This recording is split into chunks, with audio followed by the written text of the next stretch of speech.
Hello friends, welcome to wifistudy.com, one-stop destination for all competitive exam. Presents the Times of India vocabulary powered by Vocab24 app. So friends, let's start from the first word of the day, that is ethically. The meaning of the ethically is in a way that relates to the moral principles in a morally good or correct manner.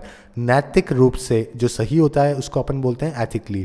Synonyms है इसके morally, lawfully, legitimately, sincerely या फिर righteously. और antonyms है wrongly, unfairly या फिर inappropriately. अब देखते हैं इसकी example. It is important that police officers prove themselves to be ethically if they hope to really serve the community. यानी कि ये बहुत ज़रूरी है कि पुलिस ऑफिसर्स अपने आप को एथिकली प्रूव करें कि हम सही है, ओके, अगर वो उनको कम्युनिटी को सर्व करना है तो. अब इसके रिलेटेड वर्ड्स है एथिकल यानी कि नैतिक, एथिक्स यानी कि नीति और एथिस्ट यानी कि नीति शास्त्री. अब देखते हैं इसकी ट्रिक, बहुत ही आसान ट्रिक है. नैतिक ही एथिक होते हैं. तो देखिए हिंदी वर्ड और इसका इंग्लिश वर्ड दोनों ही एक जैसे हैं. नैतिक ही एथिक होते हैं. तो नैतिक लोग कौन होते हैं? जो कि बहुत ही अच्छे होते हैं, मॉरली प्रिंसिपल्स उनके बहुत स्ट्रांग होते हैं. देखिए ये रहा नैतिक. तो नैतिक लोग ही कैसे होते हैं? एथिक लोग होते हैं. तो इस तरीके से आप इसको इजीली याद कर सकते हैं कि नैतिक ही एथिक होते हैं. तो एथिक का मतलब क्या हुआ? जो बिल्कुल नैतिकता से बिल्कुल सही होते हैं, मॉरल प्रिंसिपल जिनके बहुत अच्छे होते हैं, ओके. और अगर नैतिकली आप ALLY लगा देंगे तो वो नैतिक रूप से हो जाएगा, वो एक एडवर्ब बन जाएगा. अब देखते हैं अगला. Abolish, formally put an end to a system, practice और इंस्टीट्यूशन. समाप्त कर देना, ओके, यानी किसी चीज़ को एंड कर देना, किसी की प्रैक्टिस को एंड कर देना, किसी काम को एंड कर देना, उसको बोलते हैं अबॉलिश करना. सिनोनिम्स के scrap, end, stop, terminate, eradicate, eliminate या फिर एक्सटर्मिनेट. और इसके एंटोनिम्स है approve, establish, allow, institute, commence या फिर बिल्ड. अब देखते हैं इसका example. Many historians point out that Abraham Lincoln did not abolish slavery out of compassion but rather as a political move. Okay, यानी कि बहुत हिस्टोरियन ने पॉइंट आउट किया है कि अब्राहम लिंकन ने स्लेवरी को अबॉलिश कंपैशन के तौर पर नहीं किया था, but as rather as a political move. अब इसके वर्ब फॉर्म से अबॉलिश, अबॉलिश्ड और अबॉलिश्ड. और रिलेटेड वर्ड है अबॉलिशमेंट यानी कि निर्मूलन. अब देखते हैं इसकी ट्रिक जो कि बहुत ही आसान है. अभिषेक बच्चन ने लीजा हेडन की मूवी को अबॉलिश किया. तो देखिए Abhishek Bachchan AB, okay, Abhishek Bachchan AB ने क्या किया? लीजा हेडन की मूवी को अबॉलिश किया. देखिए AB भी आ रहा है यहाँ पे और लीजा का लीश भी आ रहा है. तो AB अमिताभ बच्चन ने क्या किया? लीजा हेडन की मूवी को अबॉलिश किया. ओके, तो AB ने लीजा की मूवी को अबॉलिश किया. तो इस तरीके से आप याद कर सकते हैं. तो अबॉलिश का मतलब हुआ समाप्त कर देना, टर्मिनेट कर देना, एंड कर देना. ओके, तो AB भी आ रहा है यहाँ पे और लिश भी आ रहा है यहाँ पे. तो AB ने क्या किया? लीजा की मूवी को अबॉलिश किया. तो इस तरीके से आप इसको याद कर सकते हैं. देखते हैं अगला. Entail, involve something as a necessary or inevitable part or consequence. के लिए आवश्यक होना, किसी चीज़ के लिए जो आवश्यक होती है, कोई भी चीज़ किसी के लिए रिक्वायरमेंट होती है, नीड होती है, ओके, उसको अपन बोलते हैं एंटेल. सिनोनिम्स के involve, require, need, call for, necessitate, impose. और एंटोनिम्स है एक्सक्लूड या फिर एंटेंगल. अब देखते हैं इसका example. The success entails hard work which in turns entails perseverance, hence success is a cumulative sum of hard work. Okay, यानी कि सक्सेस क्या करती है? एंटेल्स क्या करती है? उसकी नेसेसरी क्या है? सक्सेस की हार्डवर्क है. और हार्डवर्क का क्या है? प्रिजर्वेंस है. तो सक्सेस क्या चाहिए? कम्युलेटिव है, एक दोनों का सम है हार्डवर्क का. अब देखते हैं इसके वर्ब फॉर्म्स. एंटेल, एंटेल्ड और एंटेल्ड. और रिलेटेड वर्ड है एंटेलमेंट यानी कि अनुलग्नता. अब देखते हैं इसकी ट्रिक. डॉग के लिए टेल कैसी है? एंटेल है. देखिए कितना आसान है इसको याद करना. डॉग के लिए टेल कैसी है? एंटेल है, यानी कि उसकी ज़रूरत है, उसकी रिक्वायरमेंट है. तो देखिए यहाँ पे टेल आ ही रहा है वैसे भी, और अगर एंड लग गया तो क्या हो गई? ज़रूरत बन गई टेल. तो डॉग के लिए टेल एंटेल है, यानी कि उसकी ज़रूरत है. फ्रेंड्स, अगर अभी तक आपने इस चैनल को सब्सक्राइब नहीं किया है तो आप हमारे चैनल को ज़रूर सब्सक्राइब करें, ताकि हम आपको और हेल्प कर सकें आपके आने वाले पेपर के लिए, आपको वोकैब्स में अच्छे मार्क्स दिलाने के लिए. सो फ्रेंड्स, देखते हैं अगला. Wickedness, the quality of being evil or morally wrong, the quality of being disgusting to the senses or emotions. क्रूरता या फिर अनैतिकता. ओके, इसको अपन बोलते हैं विकेडनेस. सिनोनिम्स के डिप्राविटी, अट्रोसिटी, डेविल्ट्री, इविल, इमोरलिटी या फिर इनफैमी. और एंटोनिम्स है गुड, गुडनेस, काइंडनेस या फिर मोरालिटी. अब देखते हैं इसका example. The murderer was so wicked that he did not even left Jack's family. यानी कि जो मर्डरर था वो इतना क्रूर था कि उसने जैक की फैमिली को भी नहीं छोड़ा. अब इसके रिलेटेड वर्ड है विकेड यानी कि क्रूर या फिर विकेडली यानी कि क्रूरता पूर्वक. अब देखते हैं इसकी ट्रिक. वीक लोगों पे स्ट्रांग लोग विकेडनेस करते हैं. तो जो वीक लोग होते हैं, ओके, वीक लोगों पे क्या करते हैं? स्ट्रांग लोग हमेशा क्रूरता करते हैं. जिसके पास ज़्यादा पावर है, जो ज़्यादा लंबा चौड़ा है, वो हमेशा छोटे बच्चों को स्कूल में देखा होगा बहुत मारते थे. तो क्या होता है कि वीक लोग पे स्ट्रांग लोग क्या करते हैं, विकेटनेस करते हैं, यानी कि उनकी क्रूरता करते हैं, जो कि मॉरलिटी के हिसाब से सही नहीं होती है। तो आप इसको इस तरीके से याद कर सकते हैं कि वीक को मैं विकेट से रिलेट कर रहा हूँ। ओके, तो वीक को मैं विकेट से रिलेट कर रहा हूँ कि वीक लोगों पे स्ट्रांग लोग विकेटनेस करते हैं, यानी कि उन पे क्रूरता करते हैं। देखते हैं अगला, लिथल। लिथल का मतलब वेरी हार्मफुल और डिस्ट्रक्टिव, जानलेवा या फिर घातक। सिनोनिम्स के फैटल, डेडली, डिस्ट्रक्टिव या फिर डिवास्टेटिंग। और इसके एंटोनिम्स है हार्मलेस, हेल्दी, हेल्पफुल, काइंड या फिर बेनिफिशियल। अब देखते हैं इसका example, drinking and driving is a lethal combination. Okay, drinking और ड्राइविंग, अगर आपने ड्रिंक करी और फिर आप ड्राइविंग कर रहे हो तो ये बहुत ही हार्मफुल और डिस्ट्रक्टिव कॉम्बिनेशन है, उसी को अपन बोल रहे हैं लीथल। अब इसका लेटर वर्ड है लिथनली, यानी कि घातक रूप से, घातक रूप से। अब देखते हैं इसकी ट्रिक, ईथर का इंजेक्शन लीथल है। देखिए ईथर का इंजेक्शन क्या है, लीथल है, तो आप इसको इस तरीके से याद कर सकते हैं, ईथर और लीथल एक जैसे वर्ड्स है। तो ईथर का इंजेक्शन कैसा है, बहुत ज़्यादा डेडली है। ईथर काम आता है इंजन के अंदर, गैसोलीन में, डीजल इंजन के अंदर। ओके, अगर उसका कोई इंजेक्शन किसी की बॉडी में लगाएगा तो कैसा हो जाएगा, बहुत ज़्यादा हार्मफुल हो जाएगा। तो ईथर का इंजेक्शन कैसा है, लीथल है। तो ईथर और लीथल एक जैसे वर्ड्स है, जिससे रिलेट करके आप इसको याद कर सकते हैं। फ्रेंड्स, ये पेज आपके लिए बहुत इंपॉर्टेंट है। यहाँ आपको मिलते हैं A to Z pen drive course, in which you will get 60 videos of 3000 words, okay, in which you will get a very short trick by which you will easily able to remember all the vocabs and you will going to score good marks in the upcoming exam. Apart from it, you will get a meaning in Hindi, synonyms, example, images. If you want to access this course via vocab 24 app, you will get in rupees 497, and if you want in a 8 GB pen drive, you will get in 999.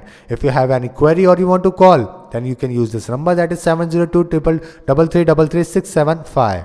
So let's look another one, that is contentious. The meaning of the contentious is causing or likely to cause an argument या फिर controversial, विवादपूर्ण। Okay, अगर ऐसी कोई चीज़ है जिसमें बहुत ज़्यादा argument होता है, विवाद होता है, कंट्रोवर्शियल है, उसको अपन बोलते हैं कंटेंशियस। सिनोनिम्स है इसके कंट्रोवर्शियल, डिस्प्यूटेबल, ऑब्जेक्शनेबल या फिर मूट। और एंटोनिम्स है एग्रीवेबल या फिर हार्मोनाइज्ड। अब देखते हैं इसके example, Article 370 and the Uniform Civil Code are highly contentious issue in our country these days. यानी कि आर्टिकल 370 जो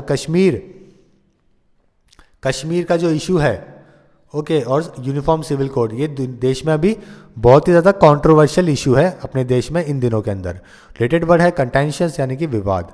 अब देखते हैं इसके ट्रिक, कोर्ट में लाओ सारे कंटेंशियस इशू, कोर्ट में लाओ सारे कंटेंशियस इशू। देखिए जितने भी कोर्ट में कौन से इश्यूज आते हैं जो कंटेंशियस होते हैं, तो आप देखिए कोर्ट को कंटेंशियस को रिलेट करके इसका मीनिंग पता कर सकते हैं कि कोर्ट में लाओ सारे कंटेंशियस इशू, यानी कि जितने भी कंट्रोवर्शियल है, विवादपूर्ण है, उस पर आप आपस में लड़ाई मत करो, कोर्ट में लेके आओ उनको। तो कोर्ट में लाओ सारे कंटेंशियस इशू, इस तरीके से आप इसको याद कर सकते हैं। देखते हैं अगला, रिप्राइव। रिप्राइव का मतलब है कैंसिलेशन और पोस्टपोनमेंट, स्पेशली ऑफ पनिशमेंट। तो दंड विराम, ओके, यानी कि किसी के जो पनिशमेंट दिया है उसको रोक देना, कुछ टाइम के लिए डिले कर देना, कैंसिल कर देना, उसको अपन बोलते हैं रिप्राइव। इसके सिनोनिम्स है एक्विटल, अबिटमेंट, पोस्टपोनमेंट, एमनेस्टी या फिर पार्डन। और एंटोनिम्स है कंटिन्यूएशन। अब देखते हैं इसका example, because of a legal review the criminal was granted A reprieve on his sentence. यानी कि लीगल रिव्यू की वजह से क्या हुआ, क्रिमिनल को क्या ग्रांट हो गया, रिप्राइव मिल गया उसके सेंटेंस के ऊपर। अब याद देखते हैं, अब देखते हैं उसकी ट्रिक, रिपेयर वाले को देख कर रिप्राइव मिल गया। देखिए कितनी आसान ट्रिक है, रिपेयर वाले को देख के रिप्राइव मिल गया। आपकी गाड़ी खराब हो गई है, आप धक्के मार रहे हैं, एकदम से आपने रिपेयर वाले को देखा तो आपको क्या मिल गया, रिप्राइव मिल गया, आपको दंड विराम मिल गया, आपको जो पनिशमेंट था उसके ऊपर रेस्ट मिल गया। ओके, तो रिपेयर वाले को देख के रिप्राइव मिल गया, यानी कि आपको आराम मिल गया, आपको दंड विराम मिल गया। जो कि पहले दंड मिला हुआ था आपको गाड़ी के धक्का मारने का, अब उस पर क्या मिल गया, विराम मिल गया। तो आप इस तरीके से इसको इजीली याद कर सकते हैं कि रिपेयर वाले को देख के रिप्राइव मिल गया, यानी कि दंड विराम मिल गया। अब देखते हैं अगला, euphoria, a feeling or state of intense excitement and happiness, उत्साह। सिनोनिम्स इसके happiness, joyness, delight, glee, excitement, exhilaration, animation, jubilation या फिर एक्सल्टेशन। और इसके एंटीनम्स है depression, discouragement, sadness, sorrow, unhappiness, dislike and misery. अब देखते हैं इसका example, when she received her acceptance letter to Harvard she was in a state of euphoria for weeks. यानी कि जब उसको एक्सेप्टेंस लेटर मिला हार्वर्ड यूनिवर्सिटी का, तब वो कई दिनों तक बहुत ज़्यादा उत्साह और बहुत ज़्यादा खुश थी, कई वीक तक। अब रिलेटेड वर्ड है यूफोरिक, यानी कि उत्साहमय। अब देखते हैं इसके ट्रिक, यूफोरिया बैंड का म्यूजिक यूफोरिया बढ़ाता है। तो यूफोरिया बैंड का नाम सभी ने सुना होगा, पलाश सेन है इसके, ये जो पर्सन है पलाश सेन, इनका म्यूजिक बहुत अच्छा है। तो यूफोरिया बैंड का म्यूजिक कैसा है, यूफोरिया बढ़ाता है यानी कि हैप्पीनेस बढ़ाता है। ओके, तो देखिए यहाँ पे भी यूफोरिया, यहाँ पे भी यूफोरिया। अब आप कभी भी आप इस बैंड के बारे में सुनेंगे तो आपका इसका मीनिंग इजीली हमेशा पता चल जाएगा कि यूफोरिया बैंड का म्यूजिक यूफोरिया बढ़ाता है यानी कि उत्साह बढ़ाता है, हैप्पीनेस बढ़ाता है, एक्साइटमेंट को बढ़ाता है। तो इस तरीके से आप इसको याद कर सकते हैं। देखते हैं अगला, ट्रेड एंड डिस्टिंग्विशिंग क्वालिटी और characteristic typically one belonging to a person. विशिष्टता, कोई स्पेशल कैरेक्टरिस्टिक किसी में होता है, क्वालिटी होती है, उसको अपन बोलते हैं ट्रेड। और देखते हैं इसके synonym, characteristic, attribute, feature, quality, property या फिर डिस्टिंक्शन। और इसके एंटोनिम्स है नॉर्मलिटी, यूजुअलनेस या फिर जनरलिटी। अब देखते हैं इसका example, the trait of John to believe on every stranger will surely lead him to the trouble. यानी कि ट्रेड, जो क्वालिटी है जॉन की कि वो हर एक स्ट्रेंजर के ऊपर बिलीव कर लेता है, वो उसको कभी ना कभी ट्रबल में लेके आएगी। अब देखते हैं इसकी trick, fast bowling Shaun Tait का ट्रेड है। तो देखिए फास्ट बॉलिंग, शॉन टेट का नाम सभी ने सुना होगा, ये ऑस्ट्रेलिया के बहुत फास्ट बॉलर है, दुनिया के सबसे फास्टेस्ट बॉलर यही है।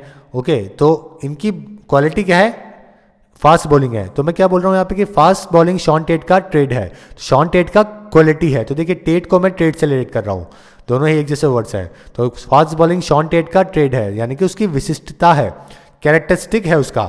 तो आप इसको इस तरीके से इजीली याद कर सकते हैं।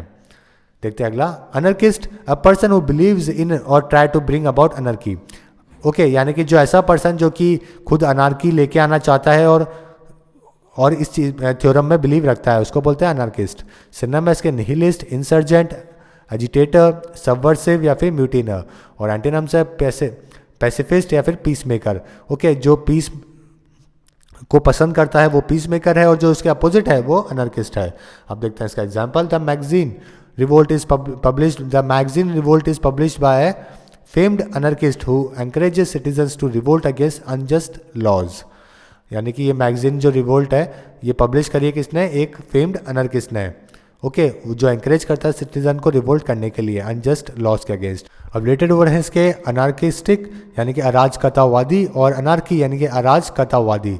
अब देखते हैं इसकी ट्रिक, अनार से मारना है इस अनार्किस्ट को। तो देखिए अनार से मारना है इस अनार्किस्ट को, देखिए यहाँ पे कितना आसान हो गया है कि अनार से मारना है, क्योंकि अनार्किस्ट क्या होते हैं, हमेशा पीस को डिस्ट्रॉय करते हैं, जैसे कि ये सद्दाम हुसैन है। ओके, तो इन्होंने हमेशा बहुत क्राइम करे हैं देश के लोगों के साथ में, कभी भी डेमोक्रेसी आने नहीं दी वहाँ पे। तो अनार से मारना है ऐसे अनार्किस्ट को। तो आप इस तरीके से इसको इजीली याद कर सकते हैं। देखिए यहाँ पे भी अनार आ रहा है, तो अनार से मारना है अनार्किस्ट को, ऐसे लोगों को जो कि पीस को बढ़ावा नहीं देते हैं, उन लोगों को मारना है। अब वापस से एक बार रिवाइज करते हैं फ्रेंड्स इन सभी को, ताकि आपको इजीली याद हो जाए। अनार्किस्ट यानी कि a person who believes in or try to bring about anarchy.